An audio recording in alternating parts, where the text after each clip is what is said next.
Other Side of Midnight presents the UFO Report. We would see these objects, these same objects would then accelerate to supersonic speeds. The latest UFO and UAP news of the day, whether it's a flying saucer or a cigar-shaped object, spotted around the planet to around the galaxy. There was UFO activity. Here's Frank Morano. Welcome back to the UFO Report, where we shine a light on the unexplained and the underreported. Now, if you've been following the mysterious drone swarms that have been spotted across the United States over the past few months especially, you might have noticed something strange.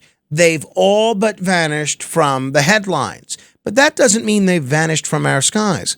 Congressman Tim Burchett, one of the most outspoken voices in Washington when it comes to UFOs and UAPs, recently appeared on Congressman Andy Biggs' Rumble show to set the record straight. Here's what Burchett had to say about these elusive drones. Here he is talking with Congressman Andy Biggs on Say a submarine of one of our enemies comes up off the coast of North Carolina, but New York, for instance, and they put 50 or so drones in the air, and they might have a nuclear component, they could have a dirty bomb component, they could have a biological entity, and were to fly in. And now they know they can pretty much just fly in over our military. And when these are over military installations, some of these drones, they could fly in without any notice, without anybody firing a shot, literally.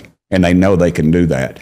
And so I would warn people, the drones are still out there and they're still flying, but our media is not, for whatever reason, is not covering it anymore. And we better get a grip on it, because that is a component of the next war that we will fight. Strong words from Congressman Burchett, and he's not wrong. Let's break this down.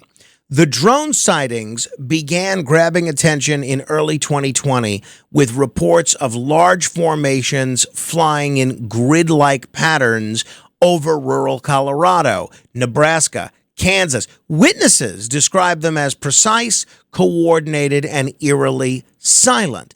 Despite investigations by local authorities, federal agencies, and even the military, no one has definitively claimed responsibility or explained their origin. You know, I saw Greg Kelly here. He was here last night. He was filling in on another show, and he saw me on the way out. And the first thing he asked me is, what's going on with these drones?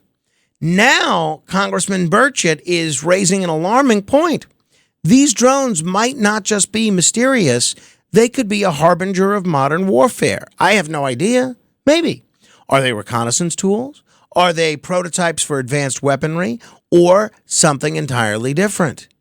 And why has the media dropped the story? Could it be because officials don't have the answers, or because the implications are too unsettling to confront? Whatever the case, these drones remind us how much we still don't know about what's happening in our own skies. So keep your eyes peeled and your ears tuned in, because we'll continue to follow this story daily. All right, comments, questions, thoughts, etc. Be my guest at 646-720-0635. That's 646-720-0635. I'm curious if we're going to see any change in what the military tells the public about the drones once President Trump comes into office and is the commander-in-chief again. Because we'll see. Keep asking questions.